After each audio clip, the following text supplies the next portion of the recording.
I hope. I don't know. We'll see. Okay.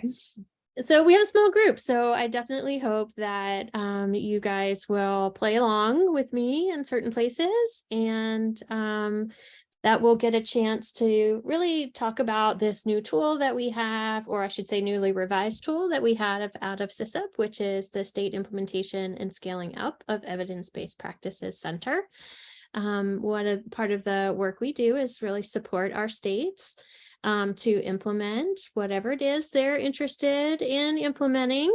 And applying some of the implementation or active implementation frameworks to that work.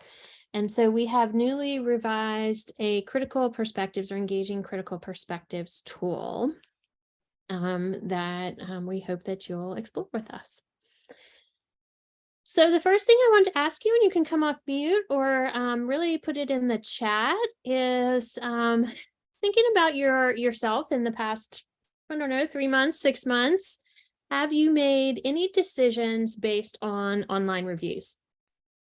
So if you have, has that been travel or accommodations? Has that been food, clothing, entertainment, or I'd never use online reviews? I make my best guess.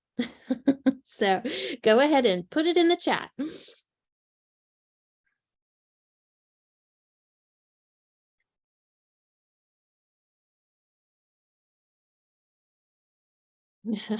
All of it. Oh, IMDb. Yeah. Online reviews. All of them. Amazing reviews. Exactly. Oh no, way overpaying. Travel plans. Yeah. So we typically spend, sometimes looking at online reviews, right? These are things that impact our finances, our decisions, our opinions, our perspectives. So when we're making other critical decisions, why would we not, right, go ahead and rely on that same level, intensity, depth of input from a variety of other perspectives, right? So why would we not do that? And sometimes it's the system that keeps us from doing that. So how can we use a tool or a structure that help us get beyond some of those systems challenges? So here's what I encourage you to do. So your challenge right now is to think about one area that you're making a critical decision about. You don't have to put it in the chat, but if you write it down, think about one particular area in your work life. If you want to apply it to your personal life, you can too, but in your work life, where you would really like or think that it's critical that you employ some other perspectives in your decision making. And just either keep it in your mind as we're going through, jot it down, where you could challenge yourself to invite some other folks to the table in your work. I'll give you just a second to think about what that would be. Using a teacher quote. Okay. So how can we be more intentional? So using a teacher quote, so teacher voice, right? Might be one, but think about how your challenge, how can we engage ourselves? How can we engage other people with us to make some decisions? So here we go. When we talk about critical perspectives, we here at SISUP and in some of our other technical assistance providers are really trying to move away from the word stakeholder, right? This is a movement actually that generated out of Canada around different objections to the word stakeholder. But for us, simply put, it's because in the universe in which we work, in schools with children and families, they have a little bit more than just a stake in the work that we're doing, right? They need to be critical and essential partners in that work. They need to be really our collaborators, our co-creators, because they know, the caregivers, our kiddos, they know best, right? They have the solutions. They can tell us how to make smart choices for them, for our schools, for our communities, and so on. And why is that, right? Why is that? Because they're the ones they're the ones that give us a deep and thorough understanding of the community. They're the ones, right, that can show us firsthand how the practices that are being implemented and the policy we have in place can work together or not working together, right?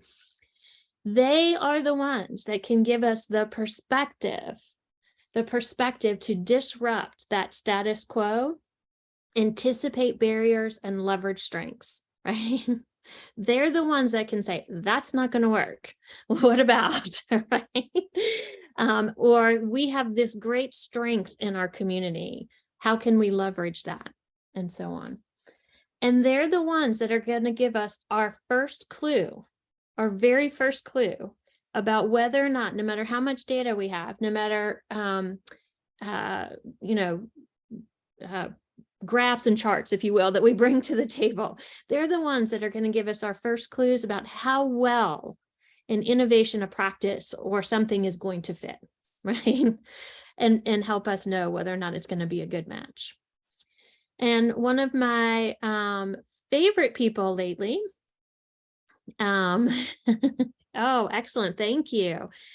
One of in the chat, copy that list. Exactly. Love that list of words. One of my favorite people lately, just as an organizational psychologist, is Adam Grant, right? And he has a book out called Think Again. And if you haven't read it, it's really great about how we can invite perspectives into our universe to help us think and rethink and think again. And he says we really need to invite people to the table that don't think like us, right? That don't have the same perspective and, dare I say it, might even disagree with us, right?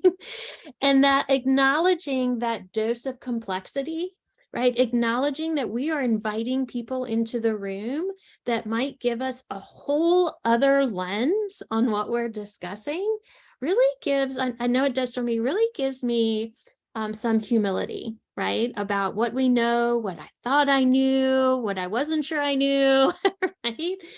And makes me really curious about what I could be missing. And so how do we bring those people that are going to push our thinking, push our opinions, make us have a different lens, make us have that different perspective so we can get smarter and more effective in our decision making? So why do we do this, right? So why do we even engage in diverse perspectives? Why do we even do that? So go ahead and tell me, why do we engage in diverse perspectives? Why do you guys do it? Why is it important to you? You can put it in the chat, come off mute. We're a small group, come off mute, it'll be fun. Hi, so this is Janice from Florida. Hi. So I feel like if you don't do that, whatever you're trying to do falls flat on its face. So you don't have all the information that you need to make a sound decision. Right, right. This is Annette in Montana. Diverse perspectives in guarantees equity and inclusion. Yep. We have the curse of knowledge. That's right. I love it. It's from the made to stick, right? Yeah. Have a different perspective, like diverse perspectives, not just the variety of them, but they live things differently. They think things differently. They see things differently. And so by engaging that, it's almost like, sometimes people are asked, like, think about all your barriers and how you're going to overcome your barriers. Well, if you engage perspectives from the beginning, they kind of help you see things that you may not have realized are a barrier, perhaps. Right. Right. I'm reading another, this will tell you a little bit more about myself. I'm reading Deepak's latest book, Living in the Light, tell you something else about myself. But his mantra for today, or for whatever 30 days you're on, is about know your truth, but your truth isn't everybody else's, right? Basically how it goes, right? So, and you don't always have to tell your truth, right, out to the universe. You can, but it doesn't make it everybody else's, right? So really inviting other people to understand or have a deep understanding of others' truths too. So yes, love it. So we have found exactly what you talked about, right? This comes both from the literature, from our own experiences, from our experiences with partners that we've heard from, that it gives us that clarity, right? It gives us that clarity of understanding. It also gives us a clarity around common language, right? And access around what happens in schools, right? We as educators, special educators, being one of them, right? We have this wonderful, rich vocabulary of acronyms and jargon, right? How can we give that away, right, to the folks that we work with so they can truly be authentically engaged with us, or even eliminate it altogether? So you pair my special education side with my implementation side, and the jargon is through the roof, right? So how do we give that jargon away, or how do we eliminate that jargon to really bring some clarity to the changes we need to make, or to the work that we're doing? We talked about fit. How do we've spent some time talking with the folks we work with around empowerment, right? How empowering is it for teachers to help develop their own solutions, develop their own fidelity tools or measures, right? To really help build that sense of collective efficacy, for families to know that they're not at a loss when it comes to schooling, right? There's nothing that they can do. How do we build trust? Of course, that transparency builds trust. That co-learning, right? How do we learn from each other? I have so much to learn from each of you, right? I have so much to learn from community members, from other perspectives, and that's where our best ideas actually come from. And then collaboration, and this is what you guys were just saying. How do we help anticipate any barriers or unintended outcomes, or what might we facilitate the work going forward? So I promised you a tool in how we're revising and putting this all together. So one of the tools that we have has us not just think about the who, but think about how we want to engage with various stakeholders. And you have this resource as a link, or will, because it's not super easy to see on the slide with all the text, but you will have that link if you don't already. That maps this out, as well as the document itself, the engagement tool itself. So we talk about not just who we're going to engage, but at what level of engagement, and how to prioritize levels of engagement, because we can't have everybody sitting on our team, right? If we have teams of 25, we'll never get anything done. But how can we be strategic about inviting folks to learn with us, to help us, to participate in this work together at the highest levels we can possibly, that makes sense, right? And not just make sense for them, but makes sense for the outcome that we're trying to get. Does that make sense at all? So how do we put this all together? So in the tool, we say that there are actually 4 steps for this. There we go. There are 4 steps for this. The first is we're going to identify the who. Okay. We're going to identify the who that we want, that will help us reach our objective, that'll help us get to the end. Then we're going to map that who. Okay. Then we're going to spend some time, which I find we typically don't do, analyzing potential barriers and potential facilitators for their active engagement. Okay. And then we're going to plan for that very intentionally. So what does that look like? So part of the links that you have are a link to, this is a Google template. It'll force a copy or a PDF. If you go to the website, it's a forced copy on Google that maps out these 4 steps. So the first is we look at, there we go. The first is we look at who. Okay. When we look at who, we don't want you to start with names. We want you to start with the type of perspectives that you're going to need to help outline your decisions. Okay. So we recommend that there's 4 big areas that you want to look at for gaining those perspectives. We put it in a mind map, if you will, because there might be other areas based on your project, your work, that you want to consider, prioritize, or highlight. Okay. So the 4 big areas are, if we start at the top left of the screen, is demographic relevance. Okay. Does your team, do the perspectives that you're seeking represent the team or the group of folks that you are hoping to benefit, right? We know in education that that is not still always the case, right? Especially now with staff turnover, transitions, hard to staff buildings, and so on. So does the group that's working on the issue, concern, problem, challenge, celebration, right, represent demographically those we are intending to support? So then we think about, who is and where we might need to pull in. Another area that we want to think about is geographic relevance, right? What about living in the same area, right? Do we have a group of teachers that live out in the suburbs, but they're teaching or working, or district staff, I don't mean just teachers, but they're working in urban areas, right? Or far rural and working in urban, just as one very oversimplified example, right? But do we have folks with the same geographic type relevance? And then when we look at the bottom half of the screen, we look at the issue experience, right? So who on your team has been directly impacted, okay? Has been directly impacted by this issue, right? So this isn't, remember, direct engagement, which is I've worked with potential folks with this issue or concern. This means directly impacted. So if I'm making a decision about curriculum for students with disabilities at the intervention level, right? Do I have students with disabilities that need interventions there, right?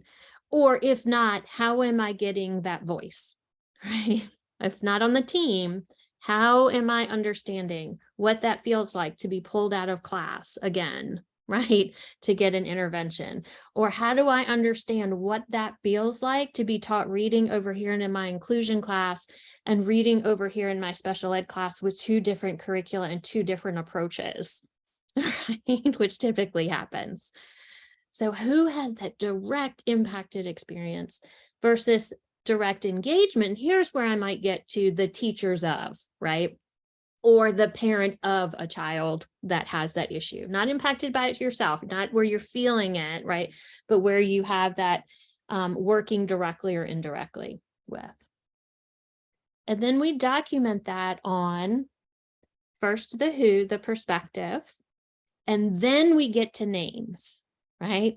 We always start with the perspective first because we want to make sure we're getting straight to the perspective we want. If we go straight to names, then we'll start naming the same people we typically work with, right? The teacher that's also a parent, the really active caregiver, the PTO president, right? We'll get to those same names. We typically always do. So then the next, and biases, exactly, exactly, Jared. We're just going to go straight there, right? If we get to names. And then here's where we talked about, so what level of engagement do I need these perspectives? Okay, so for example, in the kiddo example, I have an elementary school student. I need to know how that feels for that kiddo and what they're telling me about being pulled from a classroom, or we still have kids being pulled from recess or fun things to do extra interventions, right? That's still not unheard of. So maybe I can't get them to co-create with me. They're like 9, right?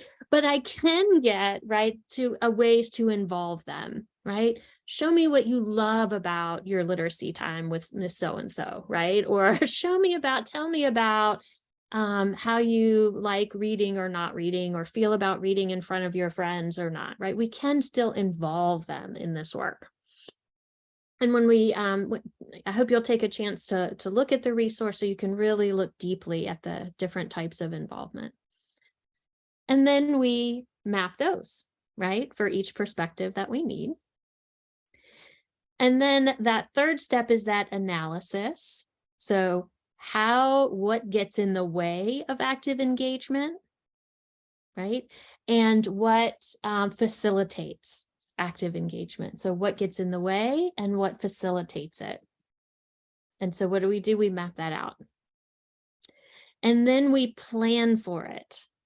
Okay, we plan for it. So if we know that language is going to be a barrier for a particular caregiver to be able to come in and support the work we're doing, how are we mitigating for that barrier, right? Even if, you know, for example, let's say we do a really good job of representation or, you know, getting those perspectives, and yet we ask one teacher of color to be on our team, right? What happens then? Are we unintentionally setting up a dynamic where we're asking that teacher of color to be the sole voice for their race, or setting up a power differential where that person may be unintentionally put in a scenario where they feel like they have to push back or fight back for something, right? So how can we mitigate or make sure that doesn't happen? Is that being intentional about a variety of perspectives from teachers of color? Is it about getting that voice in multiple ways? So really being careful about not just what we're asking folks to do, but the positions we put them in and how that plays out potentially in a team. So pretty nuanced conversation that we have, which will definitely lead to some interesting conversations in our buildings and teams. So let's try it out. And this is a super simple explanation, but hopefully it'll at least give you an idea of what it can look like when we're working in a school or with a district or facilitating this conversation. So let's say that we all work at Abbott Elementary. Hopefully you've seen Abbott. Love the show. Wonderful show. So we're working at Abbott. Totally made up demographics. Don't know if this is for real for them on the show, but we're going to say there's 67% Black students, 24% white, 5% Latino or Latina, and 4% two or more races. Okay. So when I think about who, right? When I think about who is on the team, which of my teams might be ideal? Team A or team B? You can put it in the chat, and you can even tell me that I probably left out people on my teams.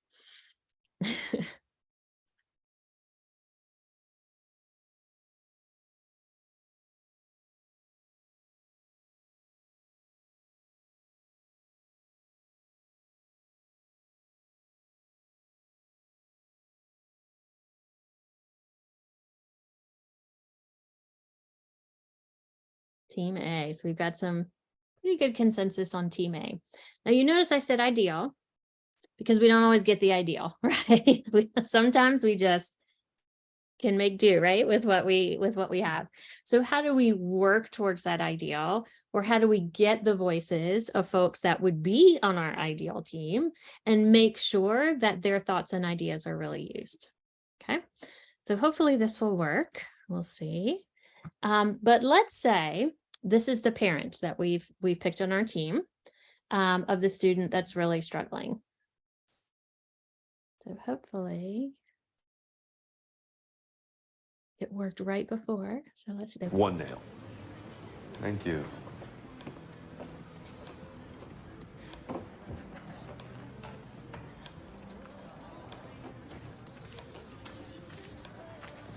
Can we talk now, please? We could, but there isn't much more to say other than you need to talk to the parent. Look, I understand. There just has to be another way to do this other than awkwardly talking to the parent first thing in the morning. Well, try it this way. You could talk to your student's parent right now. Hold on. Now, did you call her? I did not. But when you said it was Joel, I remembered that his mother comes here every 2 weeks to get her nails done, just like I do. Hey, Mrs. Howard. Hello, Amber.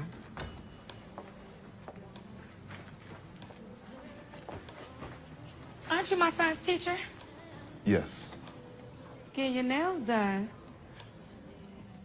Word.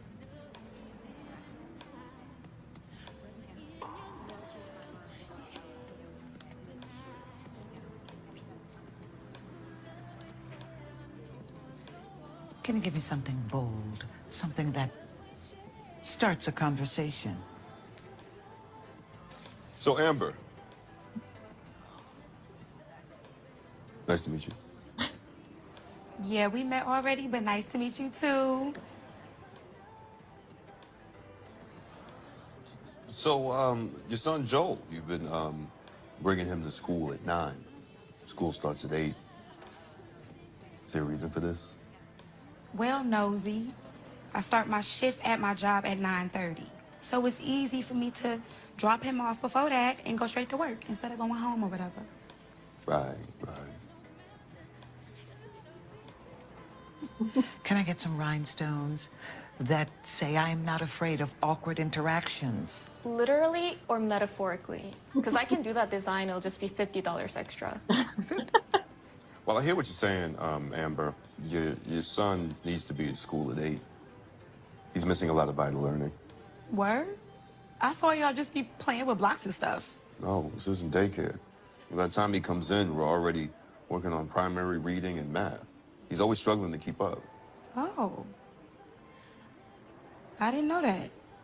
Yeah, I would hate for him to fall behind and have to retake the grade. Now, I don't want that, but that's as much up to you as it is up to me. I get you. I don't want him to fall behind. He's a smart kid. Very. Okay. I'll bring him. One nail. Ah. Thank you. Sorry. So she agrees, sorry. So she agrees, right, to bring him. So tell me, despite however awkward he was in his interactions, what was he trying to do, right, to pull her in? What were some of his strategies?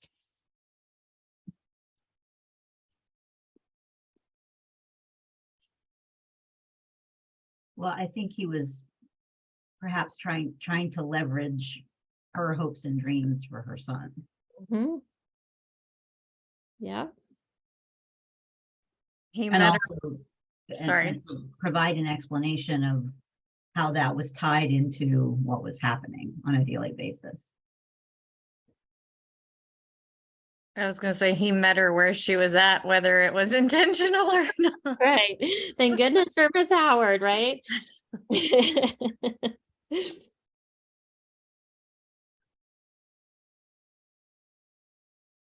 Change the power dynamic exactly by meeting her where she was comfortable, right? He put himself, intentionally or not, right? Miss Howard really showed him, here's how you can put yourself in a spot where you're not the one, large and in charge, right? She had it going on, right? Partner on behalf of her child. Excellent. Excellent. What else did he do? I was gonna say, I liked that at the beginning, he asked sort of an invitational question to elicit sort of the morning, lateness. Right. And by using that invitational language, like there was no right or wrong answer. She clearly didn't care that she brought him an hour late, right? So, but that information wouldn't have been shared, and he wouldn't have learned that perspective about her if he asked it in a non-invitational way. Right. Right. Tell me about it. Like, what's up with that? Like, why? What's happening there? Right.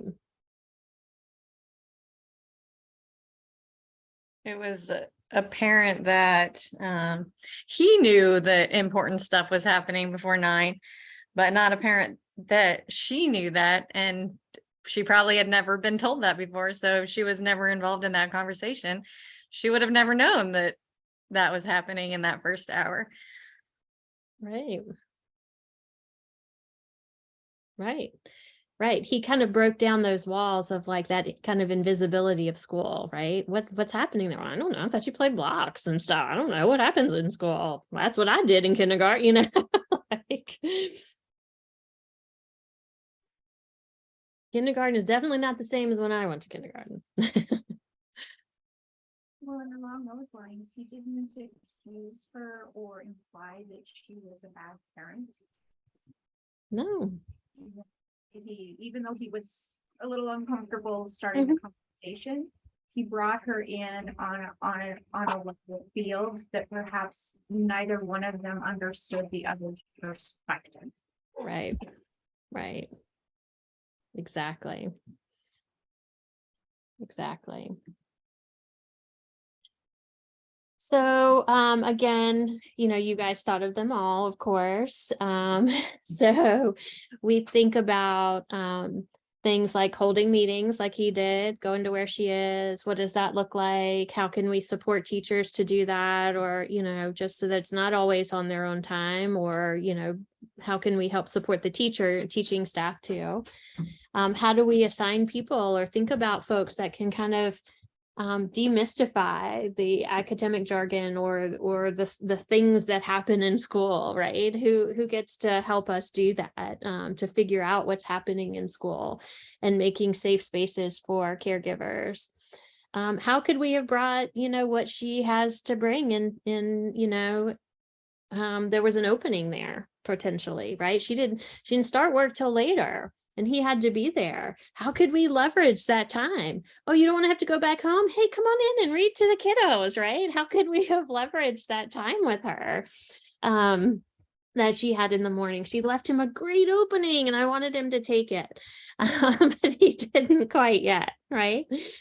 So remember in the beginning, because we're going to get to Q&A, I asked you to kind of challenge yourself to think about a situation, and we weren't sharing it yet. But to think about a situation or a person or a particular perspective that you feel like is missing on your project or with a team that you're facilitating or a team that you're working with.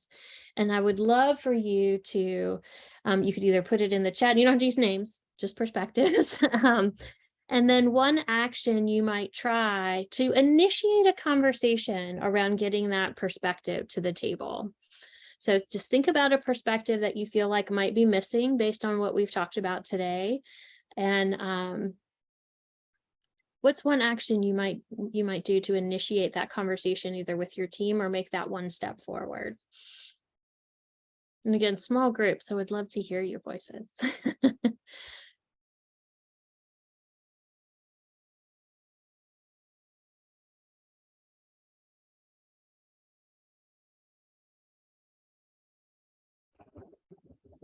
I'll go. So this is Annette Montana. So thinking about, I know I've got it in motion to put it, to make it happen, but it hadn't occurred to me. I mean, I actually had, my idea of who, but I need to back up a step and my perspective first, because I have a broad perspective couched in my goal for it, but I don't have the actual perspective of the who should be. Nice. Great.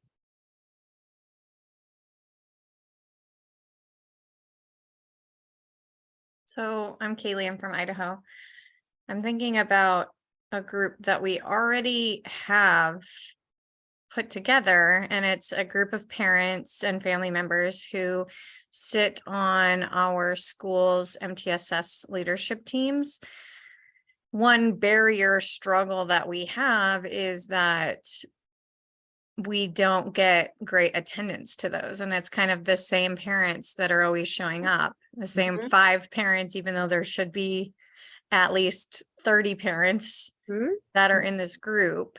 So I'm thinking about, how do we figure out what the barriers are for them to attend those meetings when they're the ones that aren't at the meetings. Right. So we can't talk directly to them. And how do we meet them where they're at to be able to hear their voices so that we can facilitate their participation? Great one. Right. I think I want to jump off of Kaylee's. Yeah. One of the things I haven't heard anybody talk about yet, I guess, today is accessibility. And I always think of the architect that, he built a beautiful house, but didn't put a door in it. Right, right. We're all talking about something great, but none of us talk about the accessibility. And a lot of times, I think parents don't show up because it's not accessible for them. They're either working, or they don't have the money to get there, or they don't have, you can just go on and on and on. Maybe they don't even feel welcome, Right. And it's the same way with our curriculum and everything else. I think we forget about that accessibility piece. It's not because students don't want to participate. A lot of times they just can't get there. So anyway, that I just wanted to jump off of what Kaylee was saying. Exactly. I mean, if you felt powerless in school growing up, why in the world would you want to walk through those doors again, right? You're just hoping and praying that your kid didn't feel that way, doesn't feel that way, or got to do better. So how do we help empower them so that they can access those conversations in ways that like are supportive and meaningful? I once recently heard a conversation where some school level people were discussing parent teacher night. And they were saying, the wavering of how it went from, pre-pandemic to virtual to now post-pandemic. And they were wavering the ideas of like all the parents, all the teachers are over inundated doing this stuff, and then upset that the parents aren't coming and they're not getting enough parents to show up. But then at the same time, the parents aren't, they do show up and they're getting the same information that could have been in an email or in a 30-minute, 20-minute webinar. So people above the teachers then who are kind of organizing and structuring this, right? They clearly, like, I think all of the time of having to sit up one level up and look down like a dance floor and think down at the perspectives of these two different people, because the teachers only see that, like, when you're overworked and overwhelmed, you see your perspectives, the parents see theirs. But so it does sometimes take that, let me just go up on the dance floor, look down and notice the different moves that people are making and kind of predict it. So that's just my thoughts about how useful perspective taking can be. One thing I've been trying to do is get some more voices at the table related to our state level MyMTSS recognition system. And Karen Ward helped walk us through kind of an earlier version of this tool and process, which was so helpful. And we realized like we need a huge audience was people who hadn't previously been recognized or weren't even really connected to us as a technical assistance center. And we had like lots of ideas for how we could kind of do outreach, but a lot of them really centered around like, hey, we'll create this opportunity and then like people will come. Really, how are people going to come if they're not already connected to us? Like, how will they know about it and then even want to? If they find out about it. And so I was able to make some like individualized connections. And that's been really cool because I've just been scheduling one-on-one meetings with these people that I didn't previously have relationships with. And so it's doing a couple of things. It's like a kind of a more safe, individualized space where we can also kind of just get to know each other, and they're helping me, but I'm hopefully helping them to make future connections to the TA center, so that more individualized relationship building kind of connection and reaching out to different partners has been helpful.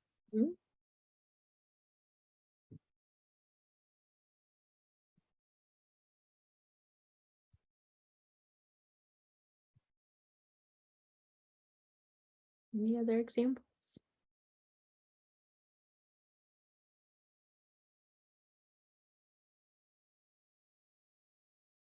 I love that notion of individual reach outs. We're doing something similar.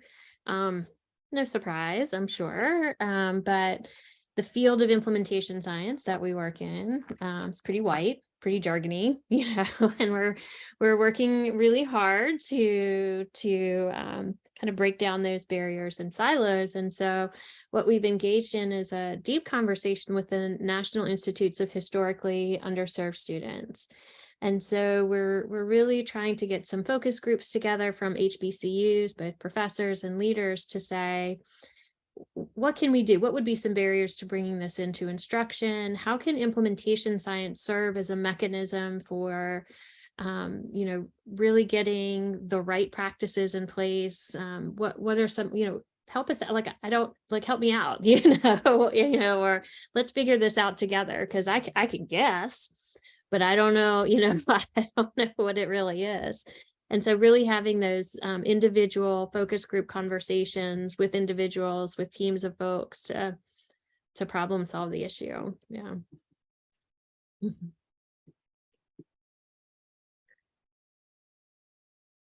All right. Any other questions about, I know you'll get a chance to really look at the tool itself. There's a brief that goes with it on the AI Hub website, which is being new and revamped.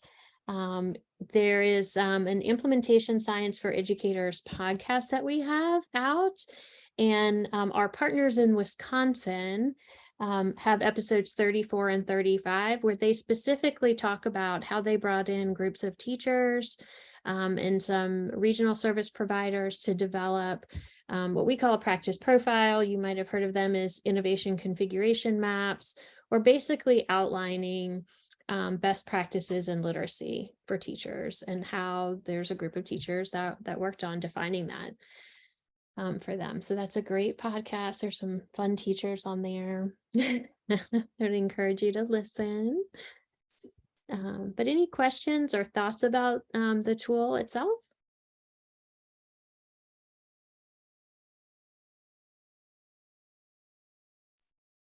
I just want to say that I think that, sorry, I have seen the tool perhaps like in a link and things, but hearing you walk through it and talk about it and making it meaningful, it makes me think then back to the whole made to stick concepts of it, right? Because you were telling it through some stories, through, like the video was unexpected, like, and you made things kind of simple and concrete along the way.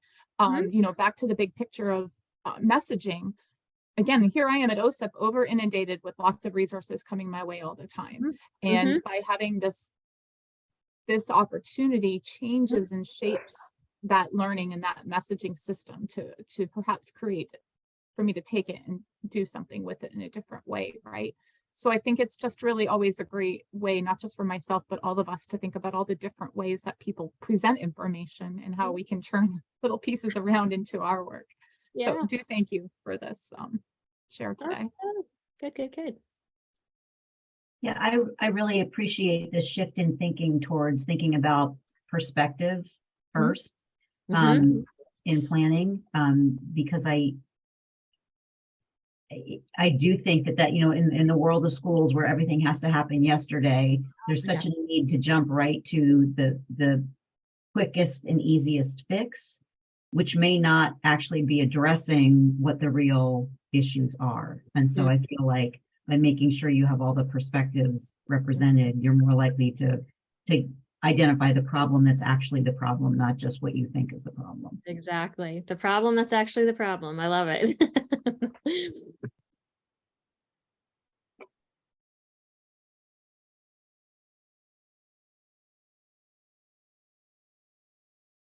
Sorry, I was trying to type to make sure I provided opportunity for other people to share ideas. So I know there's about a minute or so left, so if anybody has a question, but just in case, just want to remind everybody that at 3 o'clock, it will be it's called 15 plus 15. So you can, I'll put the link in the chat for you. Whoops. And then that way people can go to that link and decide what they would like to do for the next 15 minutes. But is there any other thoughts or questions for Sophia before we end today's session?